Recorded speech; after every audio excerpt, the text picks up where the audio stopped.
endelea kumsubiri mpinga Kristo aje, endelea kumsubiri, unamsubiri mpinga Kristo haja afike ili aje akuulize unampenda Yesu au shetani. Endelea kukaa hivyo hivyo, lakini jua na wewe utafikiwa tu. Wakati huu inapimwa nguvu. Ni kama inapimwa nguvu kwamba hebu ngoja tuone, tuguse hapa. Tuguse hapa, tuone takwaje. Aliguswa Mbarikiwa akaona ana mdomo sana yule jamaa, alishinda na jamaa tu hii. Ana mdomo sana. Halafu hata hivi ana watu wachache. Akawekwa na jela. Hata hivyo ana watu wachache. Yule jamaa sema naye anazidi sana, anatukana watumishi wa Mungu. Analana kutukana watumishi wa Mungu. Subiri, leo hii imefika kwa Gwajima. Aliyekuwa mbunge, aliyekuwa mneki, aliyekuwa mwanachama wa CCM. Leo anachanganya dini na siasa. Basi subiri wewe ambaye sio mchungaji. Mambo hayo ya utekaji hayakuhusu. Hayakuhusu kabisa. Watu kuuawa hayakuhusu. Sijui Biblia yako unayosoma ni Biblia gani. Hayakuhusu. Subiria ukijijua ya kuwa uko salama. Kaa hivyo hivyo, tulia hivyo. Ila kaa ukijua maji fuata mkondo.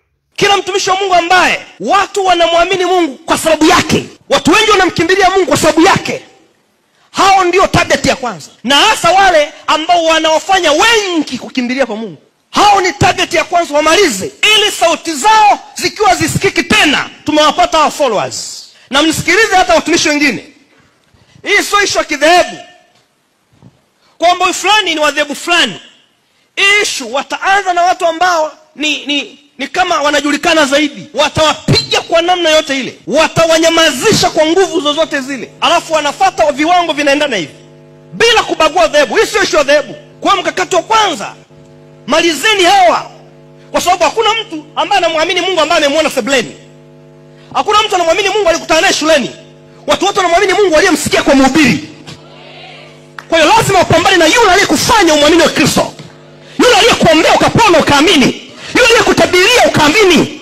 Yule anayefunga na kukuombea na kuencourage ukaamini. Wanaanza na huyo. Sasa problem ninayoona duniani sasa hivi ni kitu ambacho shetani amefanikiwa kuwaambia watu kwamba hiyo issue ni fulani. Hiyo issue ni ya mchungaji B. Hiyo issue ni ya mchungaji A. Kanisa ndio kushtuka kwamba sio issue ya mchungaji A, ni issue ya kikanisa, ni issue ya mwili wa Kristo. Sasa mkakati nimewaambia kwanza ni kuhakikisha hawa watumishi hasa ambao ni maarufu, hasa ambao wanajulikana sana, lakini zaidi hata kama wajulikani, lakini wamewavuta wengi kumwamini Kristo.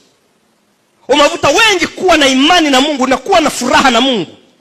Huyu anayefanya watu wakaenjoy fellowship na Mungu, anza naye. Hapa ndo mtaona kila namna ya vitu mambo yatakayotokea.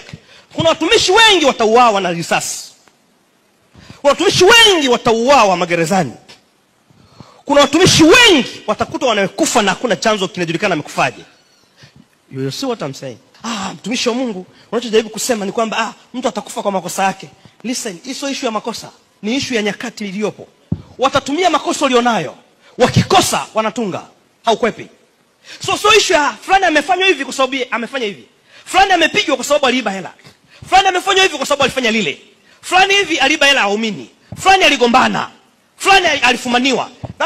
That will be not issue. Kwa sababu wakikukamata na la ukweli ndio wanaanzisha pale. Lakini wakikosa wanafanya Daniel sura ya 6. Now let us go.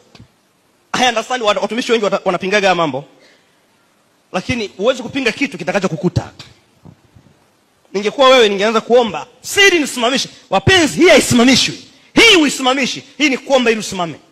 Haiwezekani shule ikafungwa kwa sababu mwalimu amebaka. Kwa sababu mwalimu ameua akiwa shuleni, ameua mwanafunzi.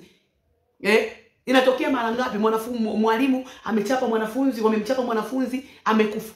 Lakini shule hazifungwi. Mara ngapi?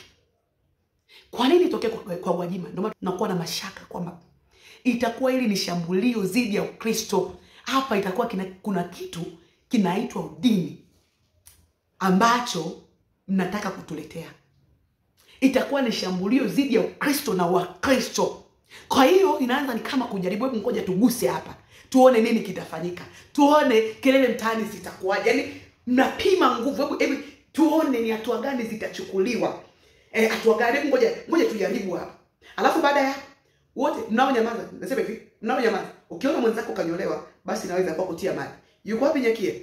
Kanisa lake liko wapi? Imewekwa ni siri. Imewekwa ni siri. Limefungwa kwa sababu gani? Ni siri. Kanisa la Nyakie ni siri. Yuko wapi? Hatujamsikia. Kuna taarifa zimeruka mara tukaona zimeondolewa. Kanisa lake limefungwa au lipo? Halijafungwa. Ni siri. Wewe unahubiri uchunaji tu, wewe ni mchunaji, sio mchungaji. Hautaki kuhubiri mambo ya kichungaji. Unataka kuhubiri mambo ya kichunaji tu. Wewe tulia. Ukiona mwenzako amenyolewa anaweza kutia maji, yatakufika tu. Yaani wewe tulia, sema mimi kama hayanihusu. Endelea kumsubiri mpinga Kristo aje. Endelea kumsubiri, unamsubiri mpinga Kristo haje afike ili aje akuulize unampenda Yesu au shetani. Endelea kukaa hivyo hivyo, lakini jua na wewe utafikiwa tu. Wakati huu inapimwa nguvu. Tuko kwenye majira ambayo ufalme wa shetani umeanza na utaendelea. Kuna muhula tunapitia sasa hivi ambapo watu wanaomwamini Mungu watapitia magumu mno. Na hii sio issue ya dhehebu. Hii ni issue ya watu wanaomwamini Mungu. Yoyote ambaye atakuwa amejiweka vizuri na Mungu na kusimama, itamsaidia yeye tu kusimama, hiyo sio kuzuia hali. Kuna tofauti pale ambapo Mungu anasema simamisha hali na Mungu kukupa nguvu ya kustahimili hali. Majira haya niliyotaja ambayo 2020 ilikuwa ni utangulizi tu.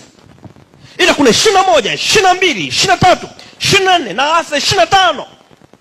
Majira haya hakuna kuzuia majira. Kuna nyakati kwenye Biblia hazizuiliwi. Kuna nyakati ambazo hazizuiliwi, ila unatakiwa kupata nguvu ya kusimama.